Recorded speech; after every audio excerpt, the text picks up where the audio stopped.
Halo kawan-kawan jagoan beasiswa, kembali lagi bersama saya Yosef di Jago Beasiswa dipersembahkan oleh dbeasiswa.com. Kali ini kita akan membahas hal yang cukup sering ditanyakan untuk para pejuang beasiswa, yaitu tentang kurikulum vitae atau daftar riwayat hidup atau resume. Nah, poin penting di pembuatan CV yang bisa untuk dipakai mendaftar beasiswa adalah patuhi aturannya. Jadi, para penyeleksi beasiswa sudah menentukan apa saja yang harus ditampilkan di dalam CV untuk melamar beasiswa. Ada beberapa orang yang bilang bahwa CV untuk beasiswa atau untuk pendidikan secara umum itu berbeda dengan CV untuk melamar kerja atau profesional. Tapi bisa dibilang juga sebetulnya cuma beda di format dan penekanannya. Isinya tentu kurang lebih sama, harus mencakup riwayat pendidikan, riwayat pekerjaan juga jika ada, dan tentu informasi pribadi. Nah, untuk beasiswa sendiri, untuk beasiswa di Eropa, biasanya mereka punya standar regional atau standar antar negara. Jadi, bisa saja negaranya berbeda, tapi standarnya sama, formatnya sama, cara pengisiannya sama. Atau bisa juga berbeda-beda berdasarkan kampus atau institusi pemberi beasiswanya. Jadi, tolong diperhatikan apakah ada format khusus yang harus dipenuhi. Tapi secara umum, kita bisa saja memberikan kurikulum vitae kita dalam bentuk apa saja. Tapi ketika untuk mendaftar beasiswa, dibaca lagi aturannya. Jika ada format khusus, silahkan mengikuti format yang sudah disediakan.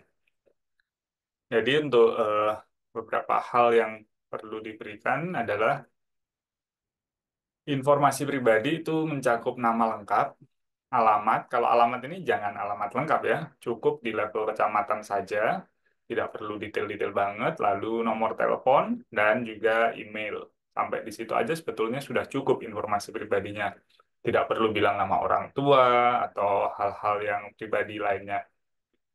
Lalu akun media sosial jika diminta boleh dicantumkan, atau kalau memang pede dan bisa dibanggakan boleh dicantumkan.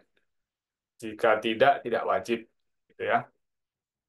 Lalu yang kedua adalah pendidikan. Jadi silahkan dicantumkan riwayat pendidikan mulai dari yang paling baru selesai maupun tidak. Karena ada beberapa yang masih proses kuliah misalnya atau barusan misalnya drop out dari pendidikannya. Ditulis saja. Kalaupun memang belum selesai atau tidak selesai juga diberi keterangan yang sesuai. Yang harus ada adalah nama institusinya atau nama kampusnya, lokasinya di mana, kotanya seperti itu, negaranya, lalu jurusan apa dan tanggal lulus atau perkiraan tanggal lulus. Kalau sudah tidak kuliah, misalnya drop out, ditulis juga drop out-nya tanggal berapa atau bulan berapa, tahun berapa. Bisa juga dilengkapi dengan IPK dan judul karya ilmiah, judul skripsi, judul tesis, judul disertasi, atau judul laporan akhirnya. Jadi supaya lebih jelas. Lanjut ke poin berikutnya, harus ada pengalaman kerja. Jadi, jika sudah pernah bekerja, minimal magang itu boleh ditampilkan.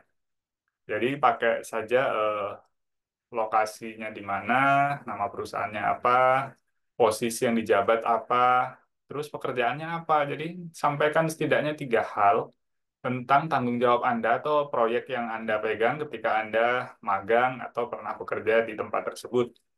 Sebutkan juga misalnya kerjasama dengan berapa orang, di dalam tim berapa orang, atau membawai berapa orang, pegang berapa proyek, seperti itu. Jadi sedapat mungkin dibuat untuk secara kuantitatif ya. Bisa juga ditambahkan di poin yang keempat, itu kegiatan ekstrakurikuler dan penghargaan yang pernah diterima. Jadi, apa saja yang pernah diikuti, kegiatan-kegiatan, organisasi-organisasi, ini penting untuk membantu meningkatkan poin di kepemimpinan. Selanjutnya ada bagian yang menonjolkan kemampuan atau keahlian kita. Jadi, tuliskan kemampuan yang dimiliki.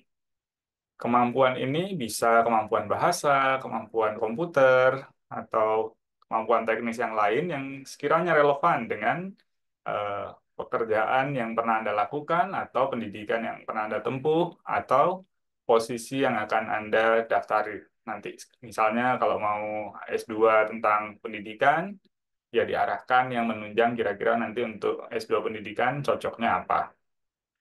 Boleh menuliskan yang otodidak atau berdasarkan pengalaman ya. Jadi tidak harus yang bersertifikat meskipun eh, kalau ada yang resmi dan bersertifikat ya tidak apa-apa juga. Terus untuk proyek atau penelitiannya, jika pernah ikut proyek atau penelitian yang skalanya mungkin besar atau bahkan sudah terpublikasi, ditampilkan juga gitu ya. Atau kalau pernah diliput televisi atau diliput media online, itu boleh dilampirkan, bisa diberikan linknya juga. Jadi ketika itu saja yang sudah disampaikan, ada 6 hal tadi, itu sudah cukup untuk CV. Sedapat mungkin dibuat padat, tidak perlu terlalu hmm, banyak hiasan, fokus saja ke 6 hal ini. Jadi, fokus ke informasi pribadi, pendidikan, pengalaman kerja, ekstrakurikuler dan penghargaan, kemampuan dan keahlian, lalu proyek atau penelitian. Jadi 6 hal ini sudah harusnya cukup menggambarkan kemampuan Anda sebagai calon penerima beasiswa. Dan format itu juga bisa dipakai untuk melamar kerja juga, CV-nya seperti itu. Oke, semoga sukses. Silahkan cek lebih lengkapnya ada di idbeasiswa.com dan bisa juga untuk follow YouTube ini di Jago Beasiswa. Terima kasih, salam sukses.